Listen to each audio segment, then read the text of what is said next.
بسم اللہ الرحمن الرحیم ایاک نعبد و ایاک نستعین۔ میں فردوس شمیم نقوی، پاکستان تحریک انصاف کا ایڈیشنل جنرل سیکرٹری۔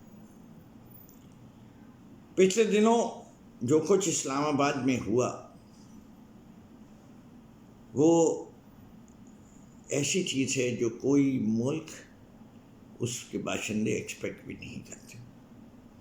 بے گناہ پرامن شہریوں پہ گولی چلانا۔ ہمارا پہلا مطالبہ تو یہ ہے کہ ہمیں یہ بتایا جائے گولی چلانے کا حکم کس نے دیا، وہ کون سا حیوان تھا جس نے انسانوں پہ گولیاں چلائیں، جس کی وجہ سے اس وقت تک 13 افراد شہید ہو چکے ہیں، اور جب تک سارے لاپتہ لوگوں کی فہرست مرتب نہیں ہوتی اور یہ پتہ نہیں چلتا کہ ان لاپتہ لوگوں میں سے کتنے پولیس کے تھانوں میں ہیں، کتنی ایجنسیوں کے پاس ہیں، اور اگر ان دونوں جگہ نہیں ہیں تو پھر ہمیں یہی کہنا پڑے گا کہ وہ لوگ بھی شہید ہو گئے۔ اس لیے ہم ایجنسیوں سے بھی درخواست کرتے ہیں کہ آپ فوری طور پر ایسے تمام لوگ جو آپ کے پاس ہیں ان کو تھانوں میں ان کے خلاف کیس کریں کہ وہ کورٹوں میں آئیں۔ یہ جلوس جو نکلا تھا 24 نومبر کو پشاور سے پرامن تھا، کیمرہ کی آنکھیں دیکھ رہی تھیں، ایک کیمرہ نہیں تھا، تقریباً سارے چینل تھے، نہ کوئی ہتھیار نظر آئے، نہ کوئی سرکاری گاڑی نظر آئی، نہ کوئی ایسے لوگ نظر آئے جو کہ گورنمنٹ سرونٹ تھے، جو کہ سب کچھ بولتے رہتے تھے۔ ہمارا راستہ کیوں روکا گیا؟ ہم کوئی دشمن کی فوج ہیں؟ کیا ہم پرامن پاکستانی نہیں ہیں؟ کیا ہم ٹیکس پیئر نہیں ہیں؟ کیا ہم باعزت لوگ نہیں ہیں کہ آپ نے ہم سب کو دہشت گرد کہا؟ چلیے، آپ نے پشاور اور اسلام آباد کا راستہ روکا، آپ نے تو تمام موٹر ویز بند کر دی، ملک کی معیشت کو تو نقصان بھائی آپ نے پہنچایا۔ تحریک انصاف نے تو کوئی سڑک نہیں روکی، تحریک انصاف نے تو صرف یہ کہا تھا کہ آؤ اسلام آباد آؤ، اپنے ورکرز کو، اپنے سپورٹرز کو۔ یہ تباہی تو آپ نے پھیری۔ میں آپ کو بتا سکتا ہوں کہ میں 16 سال کی عمر میں پہلی دفعہ ٹیئر گیس شیل کھائی تھی 1971 میں، جب بنگلہ دیش بنا تھا۔ اس وقت میں نکلا تھا، اس وقت سے آج تک ضیاء الحق کے دور میں بھی ٹیئر گیس کھائی اور موقعوں پہ بھی کھائی۔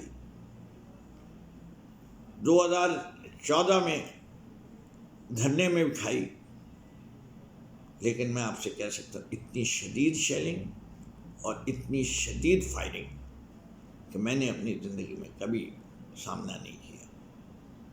پھر بیانیہ اور شروع کیا ہوا ہے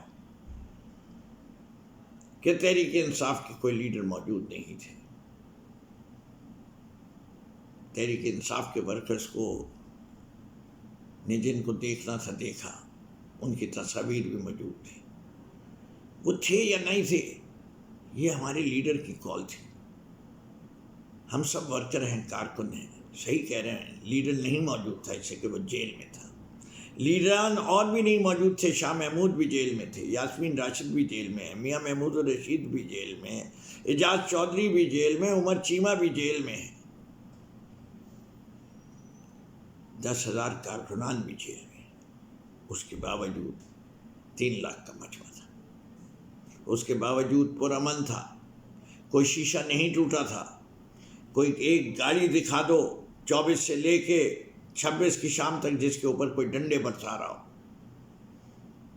اور 26 کی شام کو جو کچھ ہوا وہ آپ سب نے دیکھا۔ روشنیاں بند کی گئی، روشنیاں بھی مراد سعید نے بند کی تھیں۔ 1500 دہشت گرد تو وہ لے کے آیا تھا، کسی نے دیکھے ہی نہیں۔ وہ بڑی بڑی بندوقیں لے آئے، اسنائپر رائفل لے آئے، وہ اپنے انڈر ویئر میں اسنائپر رائفل چھپا کے لایا تھا۔ اسنائپر رائفل کا دیکھا ہے کہ وہ کیری کس طرح ہوتی ہے؟ معلوم کریں، پمپس کے ریکارڈز کیوں نہیں پبلک کیے جا رہے؟ پالیکلینک کے ریکارڈز کیوں نہیں پبلک کیے جا رہے؟ آپ کتنا جھوٹ بولیں گے؟ لہو کبھی چھپتا نہیں ہے، اور لہو ہمیشہ رنگ بھی لاتا ہے، اور مظلوم کا خون ناحق وہ چھپے گا ہی نہیں، ہمیشہ عیاں ہوا ہے۔ اور یہ بات اب چھپنے والی نہیں، دبنے والی نہیں ہے۔ پاکستان کے عوام میں غم و غصہ ہے۔ پاکستان کے لوگ جاگو، جاگو۔ دیکھ لیا تم نے یہ کتنا جھوٹ بولتے ہیں؟ تمہارا مینڈیٹ چوری کیا، فارم 47 کے ذریعے حکومت بنائی، اس جعلی حکومت نے انکمپلیٹ سینٹ کے ساتھ، انکمپلیٹ ہاؤس کے ساتھ، ریزرو سیٹس دیے بغیر ایک ہاؤس کنوین کیا اور آئینی ترمیم کر لی، قوانین میں تبدیلی کر لی، سپریم کورٹ کے فیصلے کو تبدیل کر دیا، پوری جوڈیشری پولیٹیسائز ہو گئی اور عدلیہ کا جنازہ نکل گیا۔